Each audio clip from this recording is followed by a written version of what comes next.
uma das ideias é compartilhar os conteúdos com os professores do ensino regular também, né, das escolas parciais e com os demais professores que não estão podendo fazer o curso aqui com a gente. Então a gente vai gravar também a nossa aula de hoje. Eu acredito que a gente não vai passar muito das 7 horas, que foi o padrão que a gente seguiu ontem.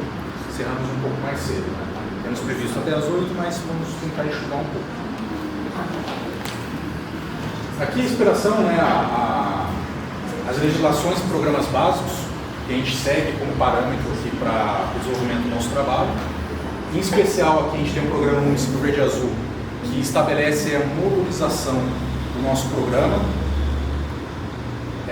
E relembrando também do tema gerador nosso, que é a agrofloresta, né, que é a utilização de métodos mais sustentáveis, mais voltados para a agricultura regenerativa, para a produção de alimentos, e a gente voltando isso para a prática de educação ambiental, que seria essa proposta que eu estou trazendo inicialmente, a gente trabalhar com plantio de árvores frutíferas na escola, para estimular esse contato com as crianças e a prática em si do plantio e o acompanhamento do desenvolvimento de uma planta, porque as hortas escolares elas são um pouco mais complexas.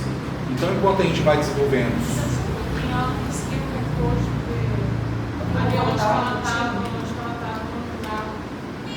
Foi?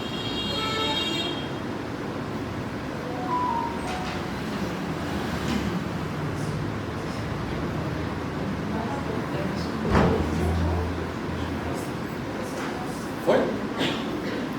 Mas coloca o teu e-mail, referência seja e-mail, depois eu encaminho.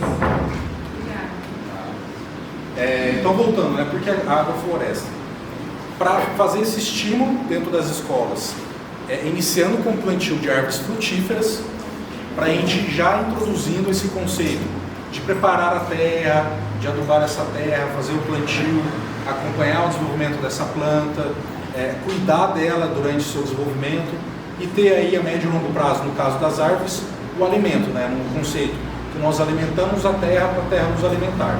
Então a agrofloresta ela vem com esse conceito implantado, adaptado, né, para o ambiente escolar, nesse sentido de gerar esse contato com o ciclo de produção dos alimentos. E eu vou trazer também, em um segundo momento para vocês, o conceito de permacultura, que é mais relacionado com a dinâmica entre as pessoas e seu ambiente. Porque as escolas elas têm diversas dinâmicas, né? Então, numa escola, o plantio de uma árvore, ela é adequado, essa mesma árvore, no ambiente de uma outra escola, não é adequado. Às vezes é adequado a gente fazer esse plantio em um vaso, às vezes diretamente na terra, sempre priorizando o plantio diretamente na terra, mas a gente tem que respeitar a particularidade também do espaço que a gente está, para a gente conseguir desenvolver atividades que possam nos dar resultados de maneira equalizada com aquele ambiente. Porque eu posso vir para vocês e trazer um projeto já pronto, com alguns resultados esperados, mas que não pode ser adaptado para o ambiente escolar de vocês, e vocês não vão atingir os resultados esperados daquela atividade. Então a gente constrói essas atividades de maneira colaborativa, adaptado à realidade de vocês, para a gente estabelecer resultados que são atingíveis, também para estimular as crianças ali no dia a dia. E aqui, revisando um programa nosso, né, estamos aqui no dia 15, referente ao módulo Adaptação às Mudanças Climáticas. Nosso próximo módulo é Educação Ambiental, que eu vou fazer uma nova conexão em Educação Ambiental referente a esse diálogo com os outros atores dentro da escola. Então sempre eu trago essa necessidade, esse estímulo da gente dialogar com os demais atores dentro da escola, não ficarmos restritos às turmas de terceiros e quartos anos, que é o que estamos trabalhando aqui hoje, mas que essas turmas interajam entre si e também interajam com os outros atores da escola, interagem com a equipe de limpeza, com a equipe da cozinha, com o pessoal da secretaria, com a equipe gestora, porque essa interação ela é necessária a nível de governança ambiental. A gente bateu um pouco desse papo da governança ambiental, ela é necessária para que todos os atores daquela localidade estejam ali dialogando no mesmo nível, estejam ali tendo o mesmo entendimento das ações que estão sendo executadas. Porque de repente está ali o pessoal da manutenção da escola, o pessoal da limpeza, nas suas atribuições diárias, e acaba ali matando ou destruindo um trabalho que vocês estão fazendo, não porque não tem a capacidade de enxergar aquilo, mas porque não foi orientado, não foram trazidos a participar, a olhar para aquela atividade, para aquela planta que está ali plantada, né, que foi ali, que está sendo cultivada.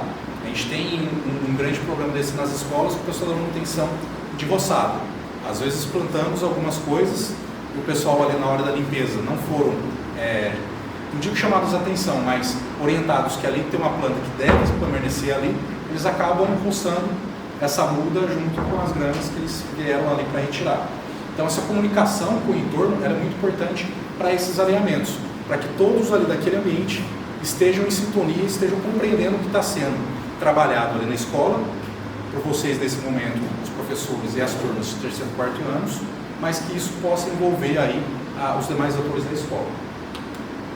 E novamente, né, chamando a atenção, que todo esse trabalho que a gente está desenvolvendo, ele é sim alinhado aos 17 Objetivos do Desenvolvimento Sustentável, cada módulo alinhado especificamente a 1, 2 ou mais objetivos, mas a gente já está dialogando com contribuições para atingimento das metas da Agenda 2030, então dialogando aí com agendas internacionais que o Brasil é signatário e que é alinhado também no Estado de São Paulo. O Programa Plurianual do Estado de São Paulo já é alinhado com a Agenda 2030, então, consequentemente, algumas das diretrizes educacionais que acabam vindo para a gente também estão alinhadas com a Agenda 2030. Então é importante a gente estar fazendo esse olhar para a gente compreender que, além de alinhar as nossas atividades à BNCC, a gente também tem outros contextos de alinhamento, como a gente está batendo papo aí nesses módulos mais específicos. E eu estou colocando no nosso ambiente da Google a indicação da curricularização do município de São Paulo com a Agenda 2030. Então ali já traz alguns planos de aula, a maioria deles, já com sugestões de atividade alinhado aos Objetivos de Desenvolvimento Sustentável. Então é um outro material que vocês podem olhar até para vocês terem acesso a planos de aula, sequências didáticas já montadas e adaptadas, porque ali na rotina às vezes vocês não conseguem planejar uma aula de acordo com o que vocês gostariam, mas pegando uma aula de modelo, vocês conseguem adaptar aí para a atividade de vocês na sala de aula. E seguindo também a política pedagógica da escola. Então o que a gente vai abordar hoje? O módulo de adaptação às mudanças climáticas. Aqui, como uma das propostas, né, como eu venho dialogando para vocês, eu trago algumas propostas, mas vocês podem desenvolver as próprias temáticas e propostas de aula para vocês trabalharem sempre em sintonia, né, os professores buscando essa sintonia, os professores de terceiros e quarto anos dialogando para tentar interagir e integrar essas ações e os alunos para a sequência didática, para a gente tentar construir uma trilha de aprendizagem. Porque os alunos que estão agora no terceiro ano que vem vão estar no quarto, queremos muito que essa disciplina permaneça, e eles vão chegar nessa disciplina no quarto ano, já sabendo do que se trata a disciplina, já tendo trabalhado no escopo geral dessa disciplina, e podem dar continuidade, vai ter esse senso de continuidade com as ações que foram realizadas no terceiro ano. Então, aí buscando essa trilha de aprendizagem. Porque a educação ambiental, principalmente, né, vide as datas comemorativas, ela acaba ficando restrita às datas comemorativas ou à semana da data comemorativa. Esse programa está sendo desenhado, aí muita contribuição de vocês também nessa troca, que vocês vão encaminhar para a gente através dos planos de aula e também nos papos que a gente bate aqui nos nossos encontros. Ele está sendo pensado para a gente trabalhar a educação ambiental de maneira contínua. Então, o plantio de uma árvore, a gente não vai deixar para a semana do dia da árvore. A gente realiza agora, faz todo o cuidado, contextualizando com outras temáticas, e no dia da árvore, os alunos vão ter uma noção maior da importância da árvore, porque não foram lá só naquele dia e plantaram a árvore. Tiveram todo o trabalho de plantio, de cuidado, de estudo sobre aquela árvore, das necessidades daquela árvore ou dessas plantas. Então, buscando a gente trabalhar a educação ambiental de maneira contínua, transdisciplinar e multidisciplinar.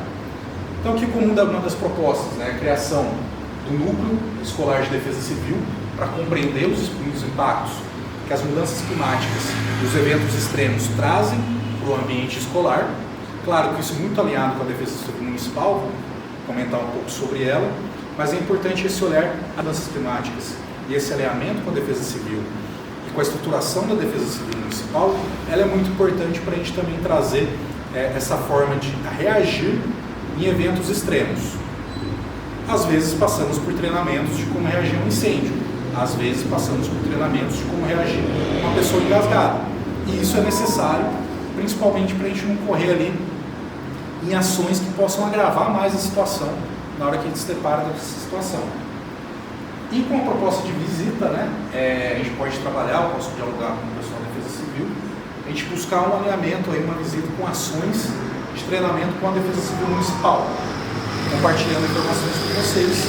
A gente está alinhando aí uma ação regional, alinhado com o programa do Estado de São Paulo, que é São Paulo Sem Fogo, para treinar as brigadas municipais para reação em grandes incêndios. Então vocês poderiam, nesse caso, a visita em loco no local seria mais complicado, porque vai ser uma grande área pegando fogo, mas poderia estar acompanhando todo esse processo para estar compreendendo junto com os alunos o porquê daquilo, os processos de combate ao incêndio, os processos de combate a uma situação de escassez hídrica, situações que em algumas escolas ocorrem de vez em quando, que um TU invade a escola, que uma cobra invade a escola, que cai uma árvore na escola. Então a Defesa Civil ela perpassa por várias ocorrências, desde a queimada, de chuvas extremas com alagamentos, até a invasão de animais no ambiente escolar. Então essa necessidade desse olhar e pelo menos ter uma noção de como reagir em cada caso, ela é importante para a gente ter ali uma situação que seja mais tranquilizadora. A gente sabe que na hora que acontece coisa no dia a dia ali, vai todo mundo sair correndo para um lado, vai acabar derrubando o colega, atropelando o colega. Então a gente promover isso também. E na concepção ali, no contexto das mudanças climáticas, a gente ter um olhar para a gente compreender o que são as mudanças climáticas e como que isso interfere no nosso dia a dia. Aí alinhado, né, com os objetivos do desenvolvimento sustentável, nós temos o alinhamento com o objetivo 11, que é cidades e comunidades sustentáveis, e com o objetivo 13, que é a ação contra a mudança global do clima. Então já dialogando com agendas globais referentes ao desenvolvimento sustentável. Aqui eu trouxe para vocês a sequência, né, de diretrizes que o Programa Município Verde Azul orienta os municípios a seguirem, no caso específico da diretriz de adaptação às mudanças climáticas. A gente chama de bula no dia a dia. Então, a nível de cidade, é isso que nós seguimos para pensar o nosso planejamento a nível de defesa civil e a nível de adaptação às mudanças climáticas. Primeiro, né, MC seria mudanças climáticas, né, a sigla. MC1, possui plano municipal ou regional de adaptação e resiliência climática? Por que fala regional, né? Porque alguns municípios estão inseridos nos consórcios públicos, como o CIVAP. Alguns de vocês já tiveram a oportunidade de fazer alguma atividade em conjunto com o CIVAP, alguma Olimpíada, alguma atividade de formação. Então, a questão do meio ambiente, a gente também tem algumas atividades relacionadas à atuação do CIVAP. No caso do município de Assis e do CIVAP, nós não temos esse plano. Então, nós temos que criar esse plano, trabalhando no diagnóstico do município ou da região, de quais são os eventos climáticos extremos com maior ocorrência, como que a gente pode responder a esses eventos climáticos, como que nós podemos nos adaptar a esses eventos climáticos e também como nós podemos diminuir a sua incidência, né, evitá-los.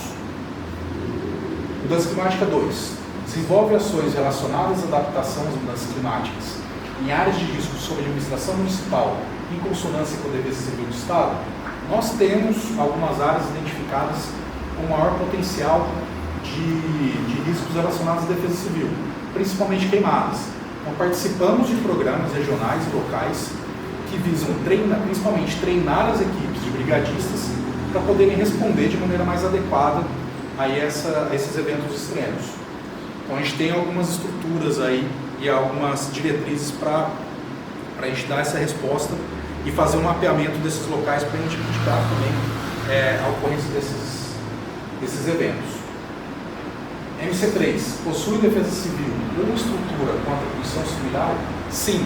Na casa do município de Assis, nós temos o Lúcio, que é o nosso coordenador de defesa civil, ele é ligado ali à Secretaria de Obras, que ele desenvolve, ele faz o planejamento e os atendimentos relativos aos assuntos relacionados à defesa civil. Temos uma estrutura formalizada, aí aliado com o MC4, que é a existência do Conselho Municipal de Defesa Civil. Nós temos isso previsto em lei, precisamos reestruturá-las e toda essa estrutura, né? E nomeando, né, os conselheiros, mas a gente já tem toda essa estrutura montada e já operando a nível de coordenação de defesa civil. Nas últimas semanas, os principais atendimentos relacionados à defesa civil estão sendo de quedas de árvores. Inclusive já teve escola que teve que acionar a Secretaria de Meio Ambiente por conta de queda de árvore na escola. Então, nas últimas semanas foi mais relacionado a isso, por conta das chuvas e os temporais que deram. E também um atendimento mais específico, em alguns casos, que as enxurradas, as enchentes acabaram arrastando alguns carros.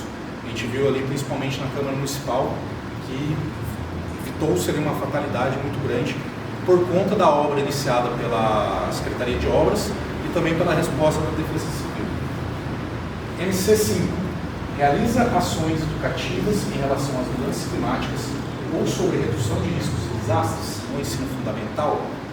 Esse trabalho, esse módulo, inserido aqui na capacitação de educação ambiental, ele vem complementar essa ação. Então temos outras ações, mas essa sua orientação, chamar essa atenção para a necessidade da gente identificar e discutir alguns eventos que podem ocorrer dentro do ambiente escolar, está em consonância com esse item.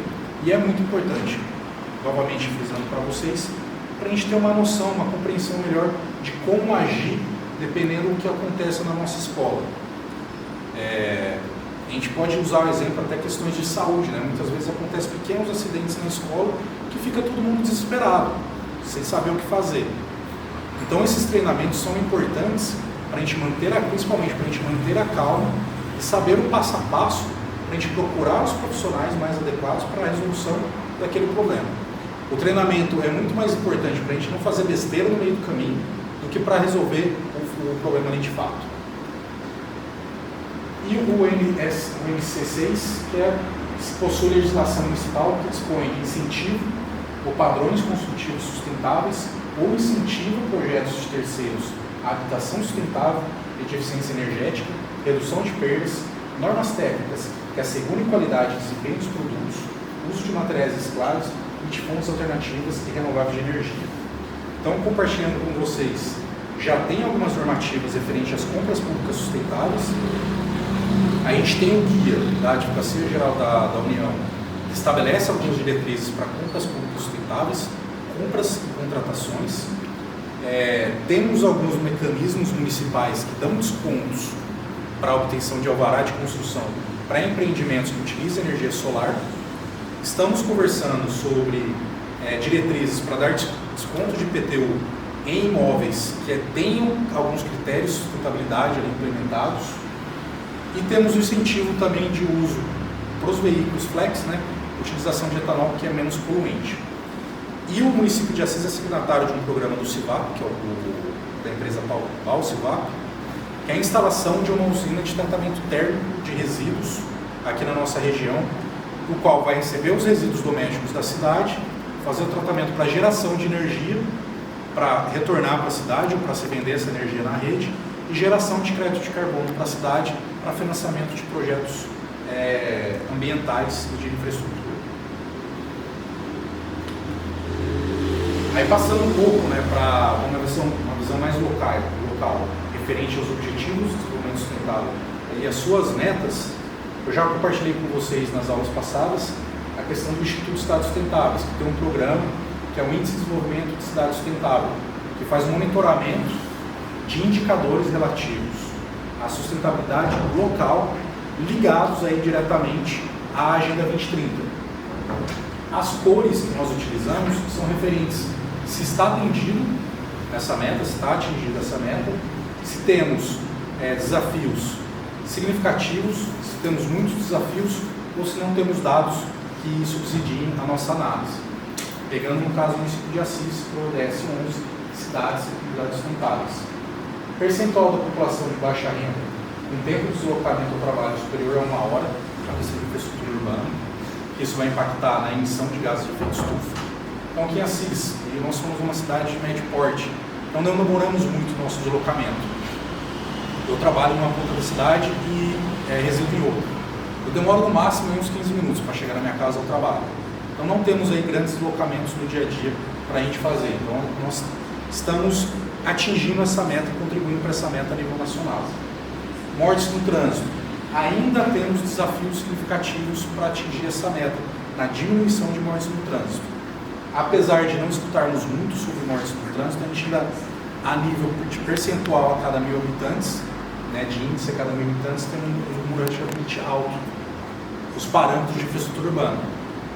Estão satisfazendo a nossa necessidade? Aí é uma outra discussão que a gente pode ter, inclusive a gente vai ter agora a conferência da cidade, que vai levantar um pouco os tópicos da necessidade de a gente aprimorar a infraestrutura urbana da cidade para atender as nossas necessidades e os nossos desejos também. Domicílios em favela. Não temos favelas oficiais no município de Assis. Temos bairros periféricos, mas esses bairros periféricos detêm toda a infraestrutura urbana, ou pelo menos boa parte delas. Equipamentos esportivos municipais. Temos poucas praças esportivas no município. Então, até mais também a nível de compartilhamento de informação, a gente está tentando melhorar esse índice, que a Secretaria de Agricultura e Ambiente, em parceria com a Secretaria de Esportes, a gente está visando uma parceria para instalar campos de areia, campos de futebol, em áreas verdes do município que não possuem um bosque implantado. Então nós temos bastante áreas verdes na cidade que está só com grama e o pessoal jogando lixo nesse espaço, né? Temos diversos, inclusive. Então a gente está em parceria já, mapeamos algumas áreas e a Secretaria de Esportes vai implementar ali, vai instalar ou quadras de areia ou quadras de grama, até para proporcionar mais entretenimento, ali, uma opção de lazer para os moradores do entorno. E o percentual da população negra em assentamentos subnormais. Esse é um dado que não se tem a nível geral, e no município de Assis é um dado que não se teria, até porque não temos assentamentos subnormais no território do município. Acho que seria legal se alguém quiser fazer algum comentário sobre esses indicadores, porque seria bom também a gente fazer esse link com os indicadores para as ações dentro das escolas. Vamos pegar a questão que seria, né, mais ligada de atenção ali do grupo de terceiro e quarto ano, os equipamentos esportivos municipais. Né? Se discutir ali com as crianças se eles têm acesso a quadras esportivas, a parquinhos, enfim, ali nas proximidades do seu bairro, né, sua casa ou da escola. Porque a gente sabe também que muita criança se desloca de outros bairros para estar chegando na escola que ela estuda. Mas gerar essa discussão para se buscar também o olhar da criança para o seu entorno, muito alinhado aí com as atividades da geografia e da história, né? Um contexto, se antes tinha, se agora tem, a parte de geografia, qual que é a relação da criança com o seu entorno, ela utiliza ali o entorno da sua casa, ela tem acesso a parques, a quadras, a campinhos em volta da sua escola ou em volta da sua casa para poder acessar, estimular esse olhar do indivíduo ali no seu entorno. Seria muito alinhado aí com a competência de geografia, que tem algumas habilidades dentro da geografia na BNCC que podem ser exploradas no desenvolvimento da aula. E agora os indicadores mais específicos para a questão de ação contra a mudança global do clima, que é o que de fato a gente acaba falando muito no dia a dia. Agora, para vocês acordarem um pouquinho, compartilhem comigo qual é a visão de vocês sobre o que vocês acham, o que vocês sabem sobre o que é mudanças climáticas. Antigamente tinha um cronograma, vamos dizer assim, durante o ano. A gente sabia que janeiro era calor, nessa época do ano já começava frio de manhã e à noite mais frio. Era a gente tinha mais ou menos aquele cronograma do ano de como seria os climas. Hoje em dia não. Mesmo hora está um calor terrível, daqui a pouco já está frio, daqui a pouco está chovendo, daqui a pouco a chuva já está aquele calor imenso novamente. Então isso eu entendo por mudanças climáticas. Tem essa questão de percepção. Tem a definição técnica específica, mas tem essa questão de percepção também. É importante a gente trabalhar com as crianças até nessa questão do estímulo, né? Para elas compartilharem qual que é a sua percepção sobre aquela temática. Então é legal a gente levar isso para a sala, para a escola, porque o ano passado, esse período, vocês lembram? Se estava chovendo, se estava calor, se estava frio. A gente pode fazer essa contextualização de linha de tempo, como eu disse, ligado à questão da competência de história. Então é legal gerar esses debates, né? A gente aproveitar essa disciplina, que claro, ela tem um escopo pedagógico, mas a gente pode explorar vários métodos pedagógicos dentro ali dessa disciplina. Alguma colega quer fazer um cumprimento? Colega? Bora, pessoal, falar, acorda um pouquinho. Eu sei que está todo mundo cansado, a gente está trabalhando desde cedo, mas bora interagir um pouco para a gente melhorar essa dinâmica também. Mais algum compartilhamento? Tá. De maneira geral, as mudanças climáticas é mais ou menos isso mesmo. Havia-se um padrão climático e, muito devido à interferência antrópica, à interferência do ser humano, esse padrão climático ele está sendo aí rompido, está sendo alterado. As discussões se as mudanças climáticas estão sendo geradas pela atividade dos humanos ou não, porque a nível histórico, de fato, a gente tem mudança climática na história do planeta, só que o que é consenso científico é que as atividades humanas estão acelerando essas mudanças. Então, mudanças que poderiam levar aí, que deveriam levar milênios para acontecer, estão acontecendo há alguns séculos. Vide o exemplo que a gente estava monitorando, né, a comunidade científica, monitorando o aumento de 1,5 na temperatura média global, que isso afetaria muito vários ecossistemas. Essa mudança de 1,5 grau estava sendo esperada para 2050. A gente já está observando nos últimos anos que essa mudança já ocorreu. Então, 2023 foi considerado o ano mais quente da história, e 2024 foi considerado o ano mais quente da história, e 2025 está sendo monitorado aí para fazer essa verificação. E as mudanças climáticas não são só referentes ao aumento de temperatura. Locais que anteriormente não fazia tanto frio, está fazendo muito frio. Locais que antes não fazia calor, está fazendo muito calor. E a gente está tendo principalmente uma mudança de amplitude térmica. Que no mesmo dia a gente sai de casa, hoje a gente pegou um pouco isso, né? Saímos de casa ali com 20 e poucos graus, ali 2, 3 horas da tarde, já uns 29 graus mais ou menos, e agora à noite está esfriando novamente. A gente está no período de outono, que é normal essa variação térmica, só que a gente pode pegar exemplos do ano passado, no inverno, que geralmente eram períodos longos de frio, ali, semanas de frio, fazendo calor de 40 graus em 2, 3 dias, no dia seguinte já batendo 10 graus. Inverno de várias semanas faz muito tempo. Exato. Então já é a mudança ali evidente. Não tem como a gente discutir mais, as mudanças climáticas vão ocorrer? Não, já estão ocorrendo, estamos percebendo no nosso dia a dia. Com a turma de ontem eu comentei até, né? Há muitos anos atrás, a gente, nos períodos chuvosos, a gente ficava ali uma semana, 5 dias, aquela chuvinha mansa, semana inteira. Aquela chuva gostosa até para dormir, né? Hoje, ali em janeiro, fevereiro, até nas últimas chuvas, o índice que era para ocorrer no mês inteiro está caindo em 2, 3 horas. A nível médio, no município de Assis, a gente tem aí o índice pluviométrico, né, que é a quantidade de chuva que cai no ano, algo em torno de 1.400 milímetros. Tem variação de um ano para cima, para baixo, mas em média 1.400 milímetros. Mesmo nesses últimos anos, que a gente teve muitos dias secos, sem chuvas, e muitos dias chuvosos, mas com aquelas chuvas torrenciais, a nível médio não alterou. A gente continua com essa média anual de 1.400 milímetros. Só que está condensado. 2, 3 dias, cai a quantidade de chuva que poderia ter caído ali, que normalmente se cairia no mês inteiro. Então a gente já está observando isso no dia a dia. E gerar essa discussão. Qual que é o impacto disso? Né? As crianças percebem, elas, no pequeno tempo de vida delas, elas já perceberam isso? Elas têm alguma percepção disso?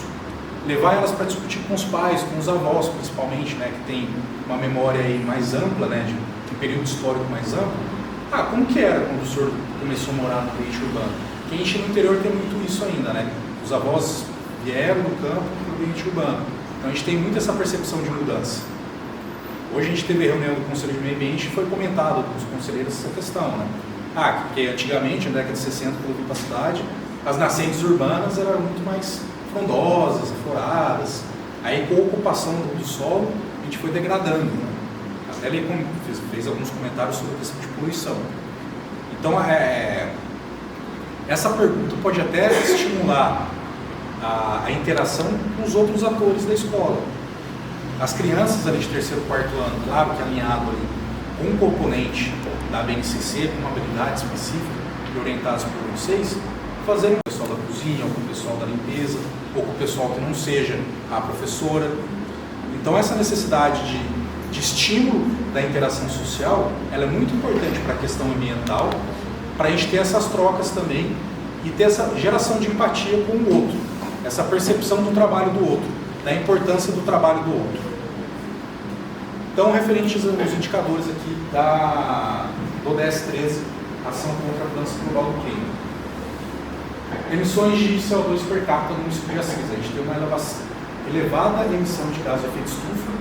Até para mim, há uns 6, 7 anos atrás, o município de Assis foi considerado o município com maior índice de carro per capita. A gente tinha mais carro per capita que a própria capital. Então a gente usa muito carro no nosso dia a dia, para trajetos curtos. Na minha visão, tem mais carro veículo Tá quase isso, viu? Porque se você analisar em uma família mesmo, aí, se for colocar aí 4 adultos, 3 adultos, cada um carro ou uma moto, mas a média era essa, né? Eram 2 carros por família, né? Aí gerar essa discussão, você vem para a escola do quê? Vem de van? Transporte coletivo, polui menos. Você vem de carro? Por que você vem de carro? Você vem a pé? Gerar essas discussões. Até entre os próprios professores ali, né? Às vezes o professor mora perto um do outro, não sabe, e pode estar vindo de carona, compartilhando ali. Que diminui o custo, né? Daí está dividindo ali o custo de combustível, e também diminui a emissão de gás de efeito estufa. se morar muito pertinho, só praticando atividade física. Já vai a pé, já faz a caminhada do dia. E isso leva as crianças. Ninguém vai querer ficar atividade física. Você não vai nem para estacionar carro. Uma coisa que, claro que mudou também o comportamento das crianças, as formas que as crianças vão para a escola. Mas é difícil a escola que tem um bicicletário. Aí quando as crianças vão de bicicleta para a escola, é um caos para guardar as bicicletas. Aí a gente começa a guardar no lugar, não quero que guarde aqui, guarda lá no fundo. Aí fica difícil para guardar lá no fundo, porque é trabalho do pessoal da limpeza. É uma bagunça na escola. Aí fica a dica, bicicletário em todas as escolas. Cada um coloca bonitinho ali, Então, é muito difícil. As escolas que eu trabalhei não tinham bicicletário. Claro que o público ali não era um público que usava muito. A última escola que eu trabalhei, Thomas Menck, ali, uma escola de 500 alunos. Não, e vai muito de carro também, é um outro público também social ali da escola. Eu percebi também que agora não são os menores, né, mas lá no professor, eles estão usando bastante patinete elétrico e aquela motinha que precisa de chave. Não, tem. Só que não tem lugar para guardar. Entra no espaço do bicicletário. Então a gente adaptar também isso, né? A minha escola precisa de bicicletário, que às vezes vai, que nem ali no Thomas Menck ali, no universo de 500 crianças, 20 de bicicleta era muito. Dá menos até. Então, mas precisaria, porque eles chegam e jogam em qualquer lugar. Eu falo de precisar adequado, que essa adequação. Às vezes uma escola que tem uma turma só de cada identificar em criança que tem, mais importante também para gerar essa visão do ambiente escolar. Tem funcionário que tem, porque a escola ele é um ambiente focado no aprendizado, na parte pedagógica para os alunos, mas a função social da escola ao longo dos anos mudou muito. A escola ela tem uma função social hoje em dia também de ambiente de interação entre diversos atores. É se falado que a escola é a nossa segunda casa, porque a gente passa boa parte do tempo na escola. Mas esse trabalhador que está indo para a escola de bicicleta, ele tem um lugar adequado para guardar essa bicicleta? Um lugar coberto? O que eu busco estimular também nessa prática nesse curso de educação ambiental, nessa prática de educação ambiental contínua, e nessa interação, o estímulo dessa interação, é as crianças e os professores não olharem só para a turma. A turma ali está inserida dentro do contexto.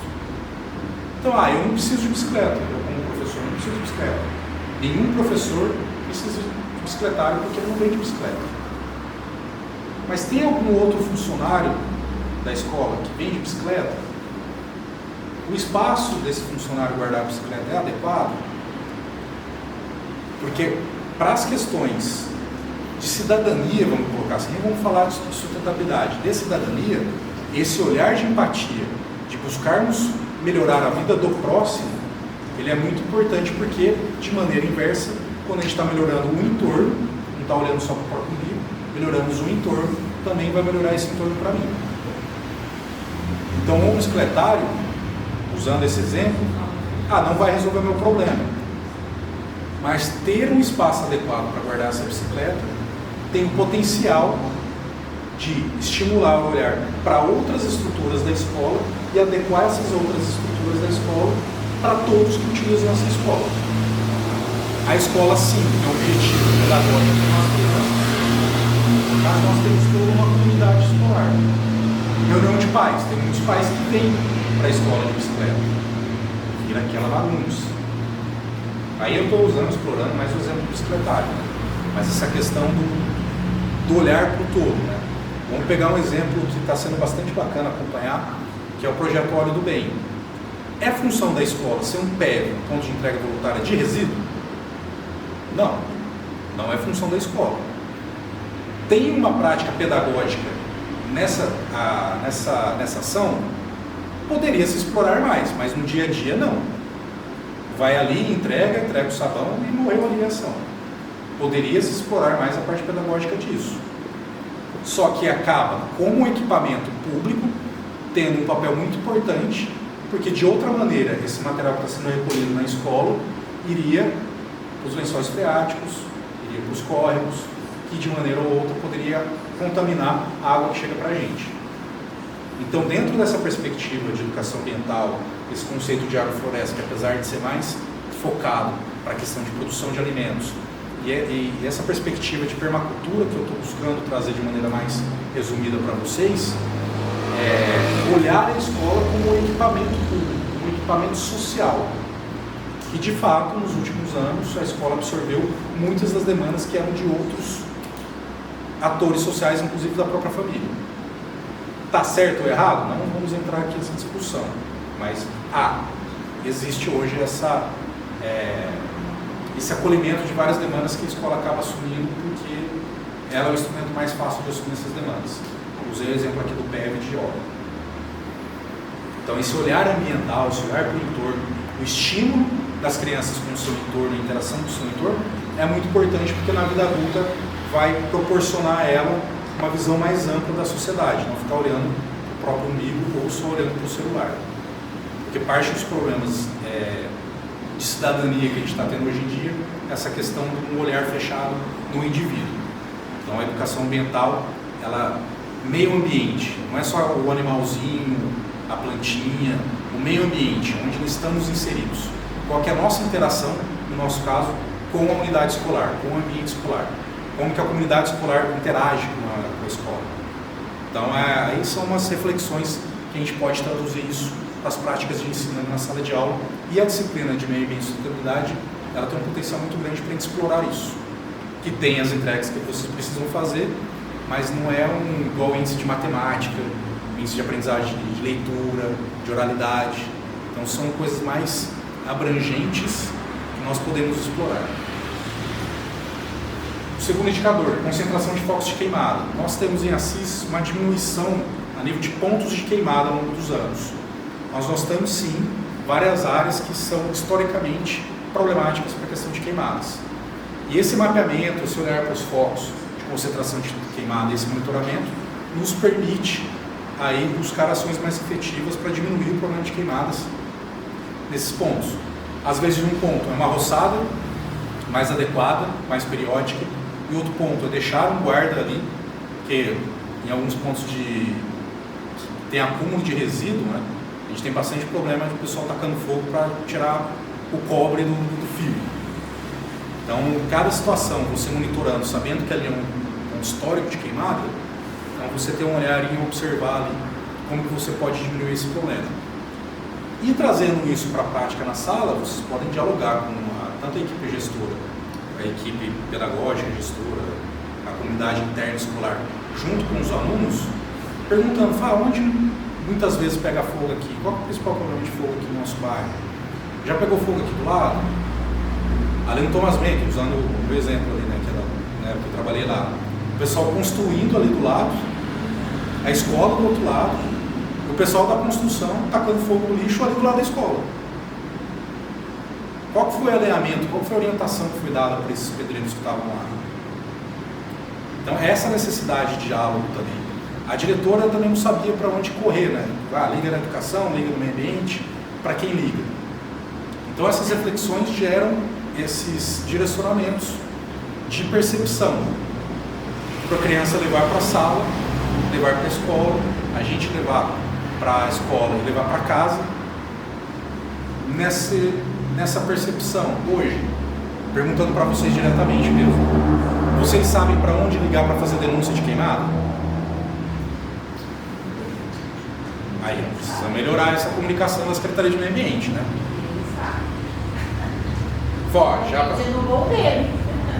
Se estiver pegando fogo grande, assim, que precisa apagar o fogo ali, realmente é o bombeiro. Teu vizinho colocou fogo ali no terreno do lado. Meio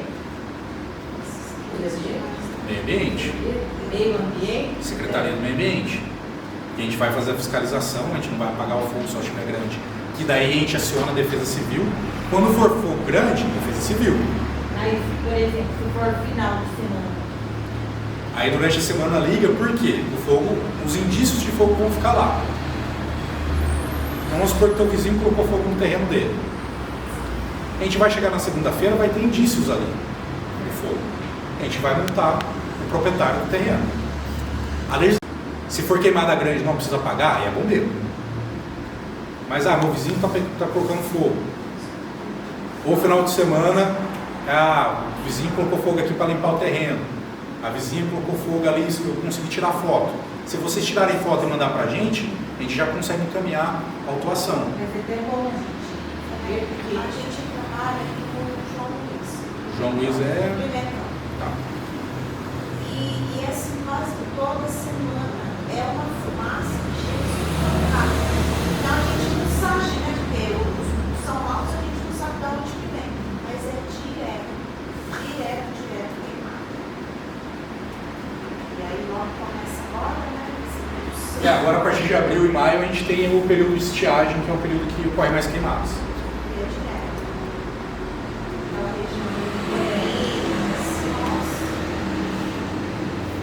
Então, por isso que é importante essa questão da educação ambiental continuada, principalmente para compartilhamento de informações. Esse canal de reclamação, vocês não tinham. Vocês podem fazer o quê? Transformar isso numa atividade pedagógica. Seu pai sabe, sua mãe sabe, seu tio sabe onde ligar quando tem queimada. Fazer esse processo orientativo junto com as crianças. Aproveitando esse gancho, vocês sabem que vocês podem se cadastrar na Defesa Civil para receber alertas diversos. Você pode mandar seu SMS, um SMS com o seu CEP para a Defesa Civil, e em casos de alertas extremos você recebe um SMS, que aí você não precisa de conexão de internet, você precisa de rede.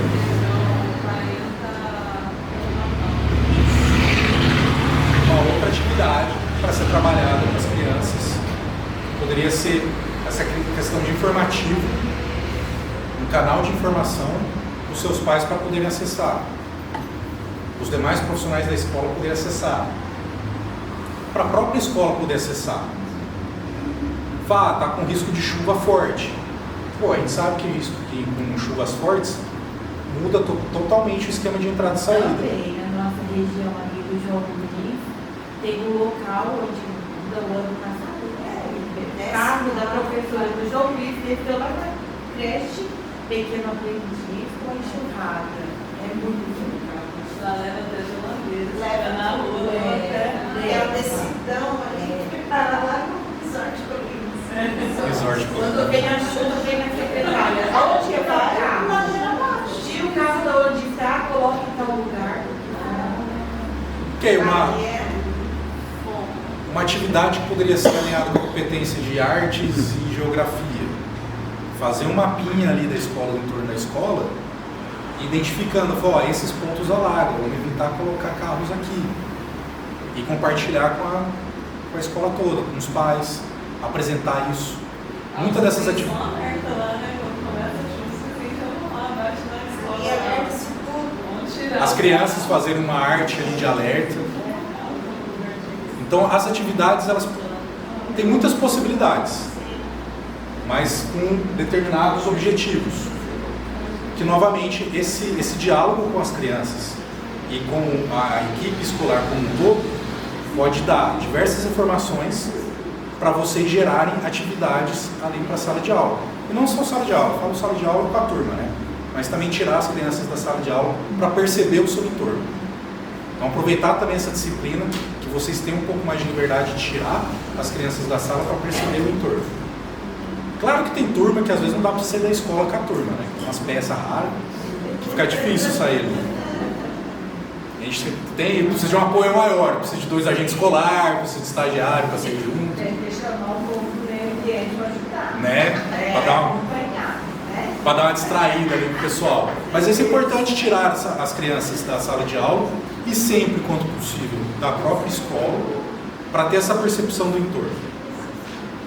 Então aproveitar, aí já fica a dica, né? Vai ter o mesmo meio ambiente, agendar visitas lá no Arcolago, lá no Horto, agendar algumas visitas a alguns outros locais. A Legenda acompanhou hoje, talvez a gente consiga agendar as visitas lá na APAS. Durante alguns anos a gente fez uma semana de meio ambiente, só que gerou alguns problemas, questão de cavalar a agenda. Só que a proposta que a gente está tendo com esse convênio novo com a APAS é que seja ao longo do ano, não só na semana de meio ambiente, para facilitar a questão de logística. Porque muitos dos problemas que a gente teve foi questão de logística, porque vocês têm uma janela muito curta, né, para as pessoas. Então, só para compartilhar com vocês, né, a gente teve a reunião do Conselho de Meio Ambiente. Isso a gente vai abordar mais no módulo de biodiversidade, mas a gente está reativando o convênio com a APAS, que é a Associação de Proteção de Animais Silvestres de Assis, e lá eles têm a possibilidade de receber turmas para visitas monitoradas. E ali tem diversos animais, tem onça, tem tatu acho que não tem, ultimamente. Mas Tem onça? Tem onça, tem várias. Eu tenho uma foto de muitos anos atrás. Tem macaco, tem tucano, cobra eles têm lá também. Não, é descendo ali a Chácara Bela Vista. Eles têm uma área ali cedida pela prefeitura que eles instalaram nos prédios deles. Vários pássaros.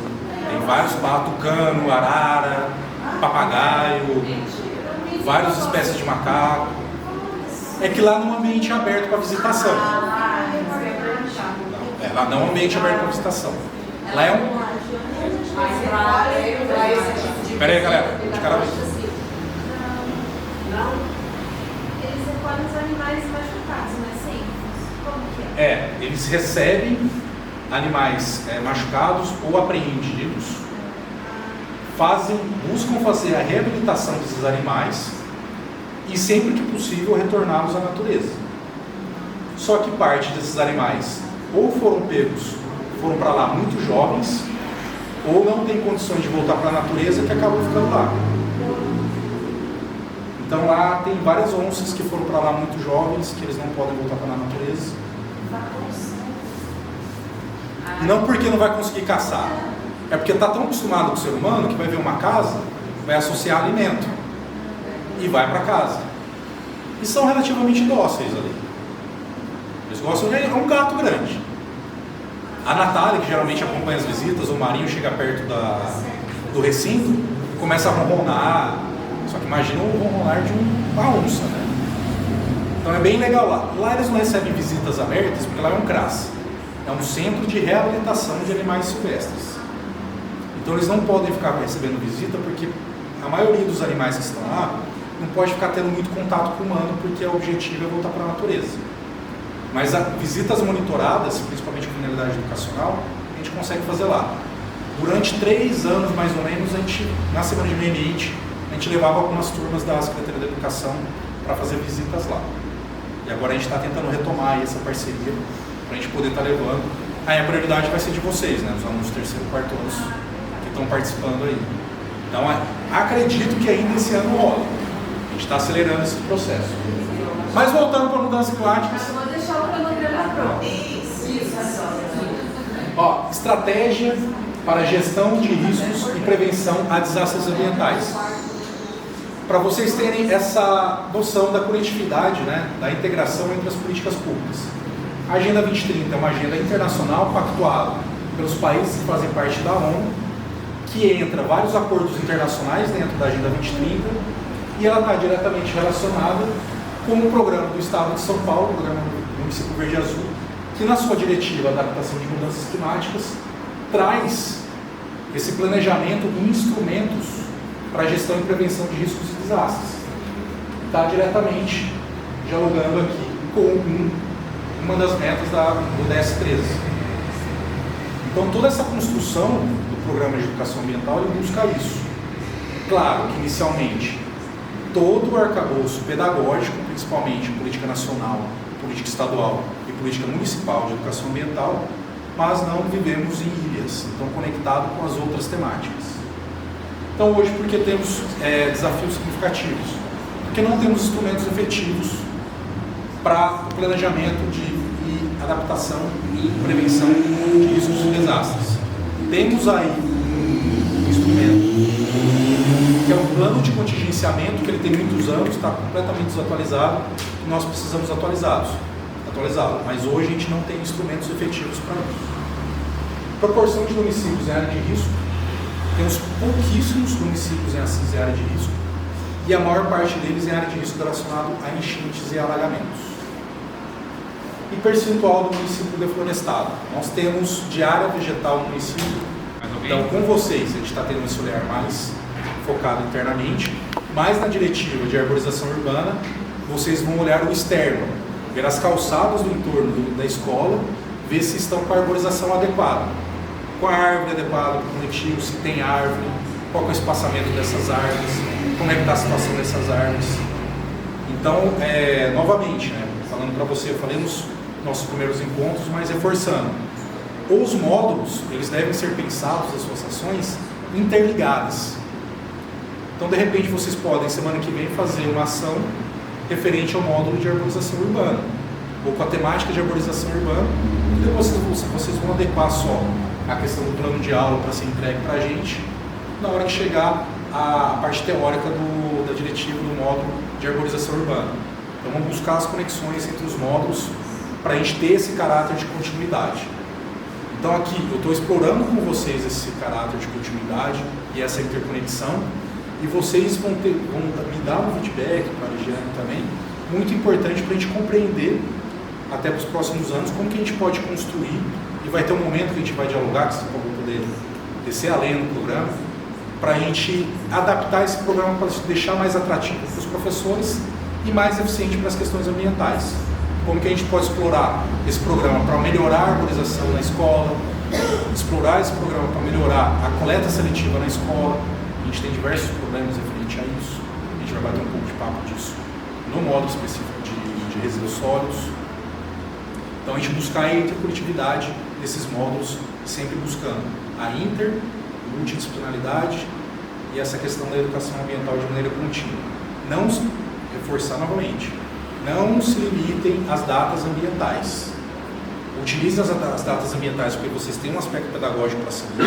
Então, nas datas ambientais, toda a turma tem que fazer uma ação específica, mas utiliza como tema gerador para outros momentos. Porque quando a gente trabalha só na data ambiental, fica coisa vaga. Igual a questão de plantio de árvore no dia da árvore. Planta a árvore e aí depois. Não tem nenhum vínculo, não tem nenhum olhar, não tem nenhuma continuidade da ação. Aí fica uma coisa vazia, inclusive sem sentido pedagógico. Aí aqui mais propostas de atividades, né? Identificar eventos climáticos extremos na cidade de Assis, como alagamentos, enchentes, secas, queimadas. E identificar quais desses eventos climáticos extremos podem afetar a escola, e qual o canal de acionamento da Defensiva Municipal, ou, como a gente bateu o papo aqui das denúncias das queimadas, da Secretaria do Meio Ambiente ou de algum outro órgão responsável. Então, trazendo esse aspecto do olhar para a escola, mas também esse olhar externo.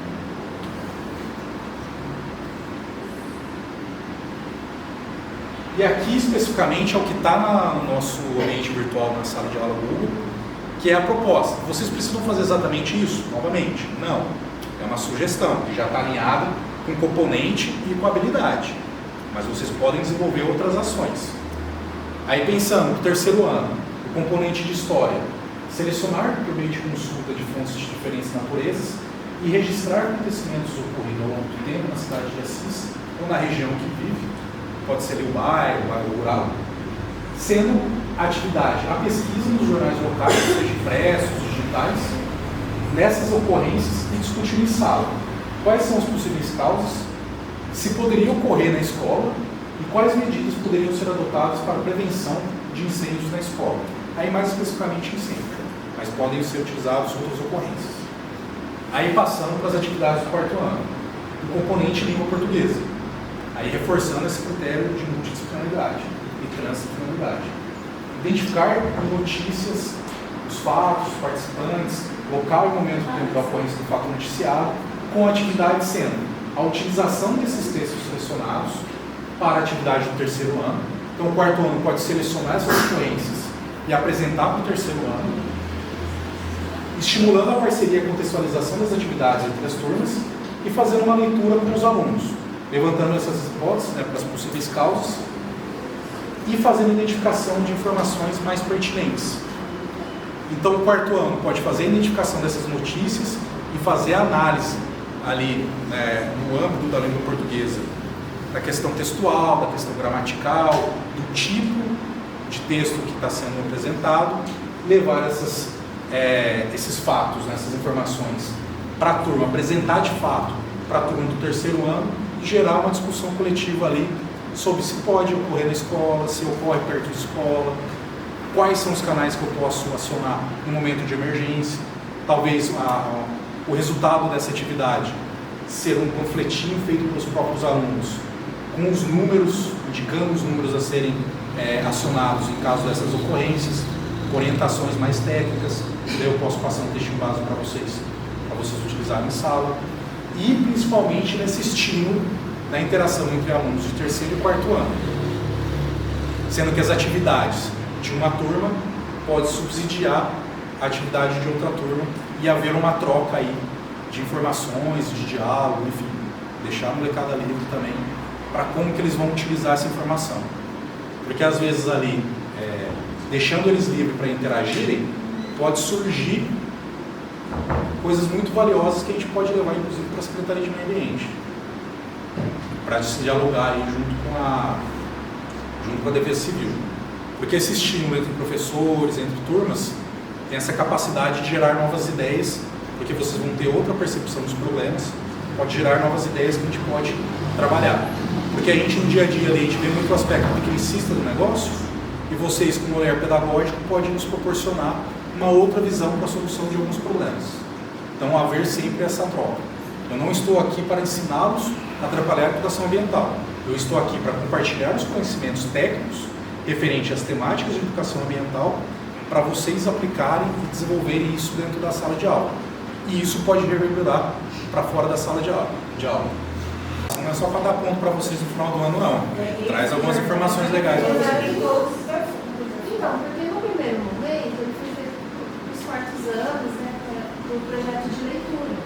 Mas como a gente está falando, a gente está numa formação de meio ambiente que está falando um pouco de língua portuguesa, então isso é verdade, né? E aí eu na hora que eu vi sobre o assunto, eu falei, nossa, eu preciso perguntar, porque eu achei que todos vocês tinham acesso. Eu acredito que todas as vezes. Mas peçam para a coordenadora, ela vai fazer lá o acesso e disponibiliza para vocês, tá bom? Olha aqui. E como indicação também, é muito importante que vocês entrem no ambiente virtual, porque conforme eu vou produzindo os materiais para os outros módulos, eu também vou adicionando materiais para os módulos passados. Então estou adicionando também algumas referências do componente curricular da cidade de São Paulo para a Agenda 2030, a nível municipal, ensino fundamental nas iniciais, e também estou adicionando alguns links como o Educateca, do Instituto Acatu, que traz alguns planos de aula pronto para temáticas específicas, que aí vocês podem olhar como fonte de inspiração aí, enfim, e adaptação para a sala de aula. Porque às vezes é difícil a gente pensar, a gente está sem ideias para planejar uma aula. A gente tem uma noção geral do que a gente gostaria de atingir, mas está sem ideias para planejar essa aula. Já pode pegar o plano de aula pronto. E por que eu estou pedindo para vocês fazerem, encaminharem como documento comprobatório das atividades, os planos de aula que vocês apresentam já para a coordenação? Para a gente buscar fazer um repositório para nos anos que virão aí, a gente poder compartilhar as informações com outros professores e vocês poderem ter um local que vocês podem acessar para desenvolver atividades, né? Para ter modelos de atividades a serem desenvolvidas. Aí aqui as leituras indicadas, né? Que todo módulo é basicamente as mesmas. Eu estou adicionando coisas adicionais. Adicionando coisas adicionais é duro, né? Mas estou adicionando alguns links lá no ambiente virtual. Estou buscando adicionar alguns vídeos curtos também, porque são bem legais para vocês terem alguns insights. E por hoje, pessoal, é isso. Então gostaria, ontem eu fiz essa pergunta no começo, agora fazendo no final. Eu gostaria que vocês compartilhassem um pouco do que vocês já fizeram nas escolas, dentro da disciplina de meio ambiente e sustentabilidade. Para eu ter um pouco também de noção, para ajustar roteiro, né? Para ajustar o norte para mim. De repente, as informações que vocês trazem para mim me auxiliam a planejar melhor os próximos módulos e as atividades propostas também. Quem quer começar? Deixa eu falar. É para mandar para onde? Vai ser no ambiente. Vai ser no ambiente virtual. Lá mesmo. Isso. Cada módulo ali vai ter, tem a parte de atividade e vai ter uma opção de envio dos documentos. Vocês vão enviar lá. Você havia falado no primeiro encontro que a gente não precisava seguir aquela linha que estava lá, todos os tópicos que você colocou, Sim, né? exato. Por exemplo, assim, biodiversidade, sustentabilidade, então a qualquer tempo a gente pode estar trabalhando isso, né? Sim. Entendi. Não, é porque eu trabalhei, por exemplo, estou trabalhando com os meus alunos sobre a biodiversidade. Eu até brinco com eles no dia das aulas de meio ambiente, eu falo para eles assim, hoje nós vamos falar sobre biodiversidade, o que é bio mesmo? Aí eles já falam, aí vai vidas o quê? E aí a gente vai, né, dialogando ali. Então não é necessário seguir só um tópico ali. Não tem problema se a biodiversidade que eu vi lá é o último que vocês vão falar alguma coisa, e eu já comecei, ou a sustentabilidade, Não tem problema. não tem problema, né? Até por essa questão, para a gente não ficar preso A datas, por exemplo, dia da árvore, como Exato. você falou, né? Vai falar sobre o plantio na época da Semana da Árvore. Não é necessário. Porque de repente a turma de vocês ali está com um interesse específico que vocês podem aproveitar para desenvolver atividades.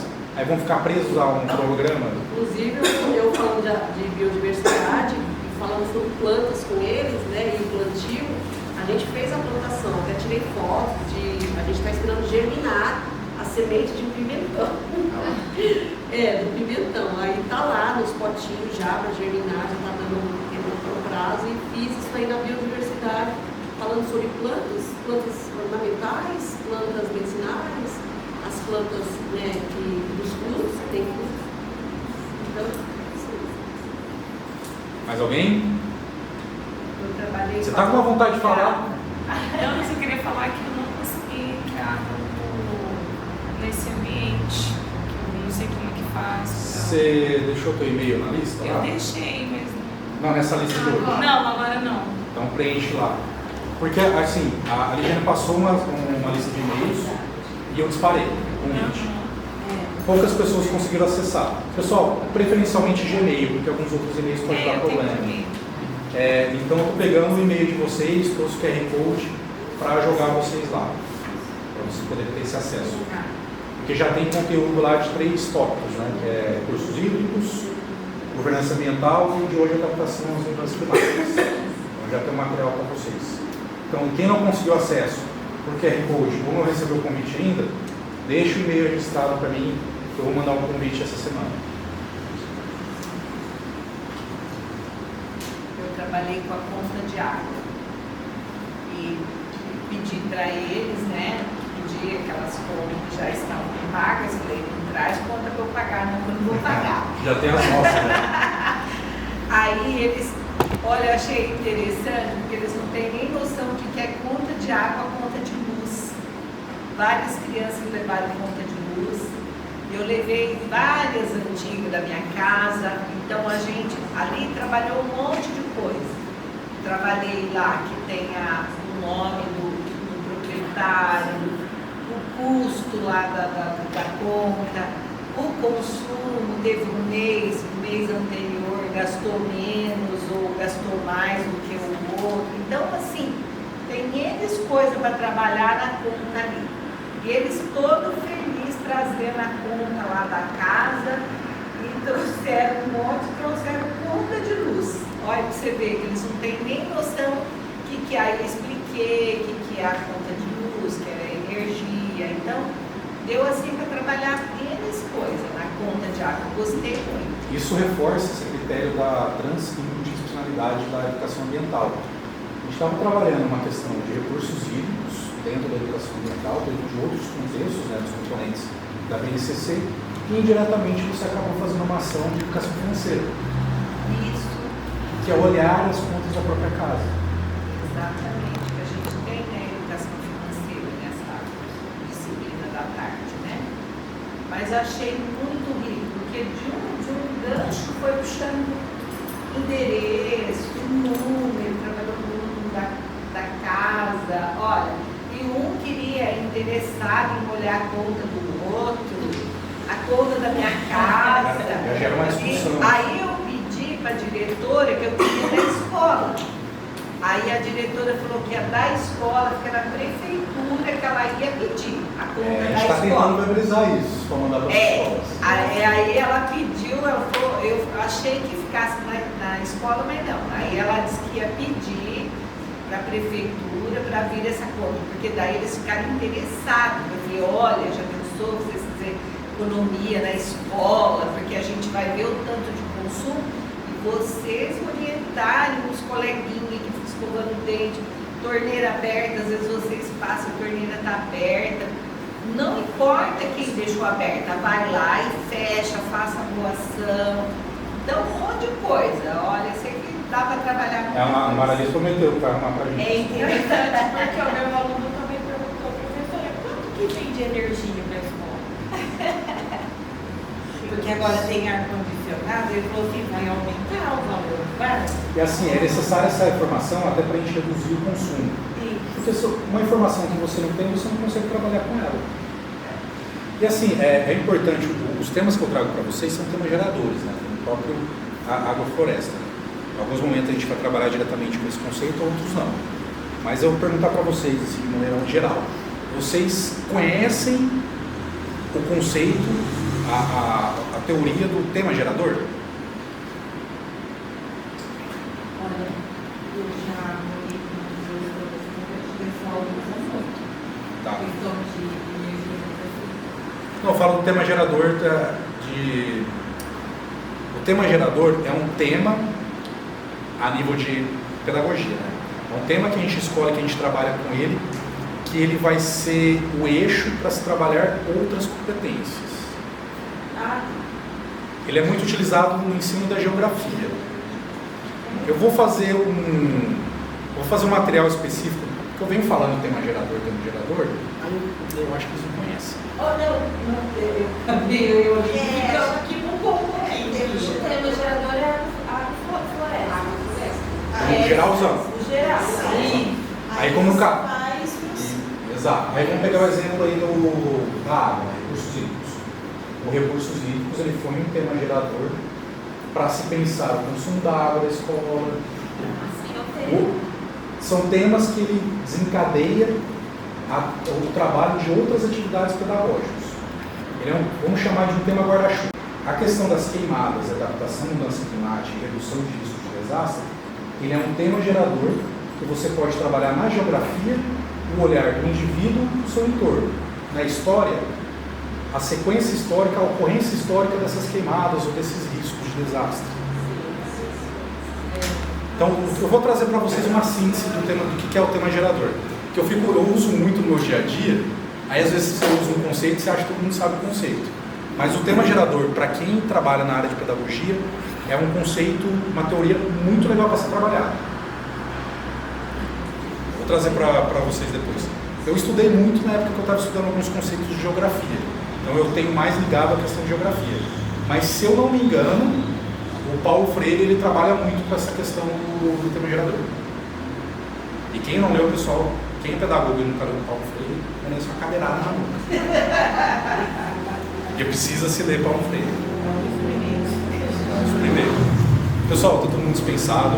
Obrigadão. Eu vou pegar a lista, quem não está lá no ambiente, vou mandar para vocês.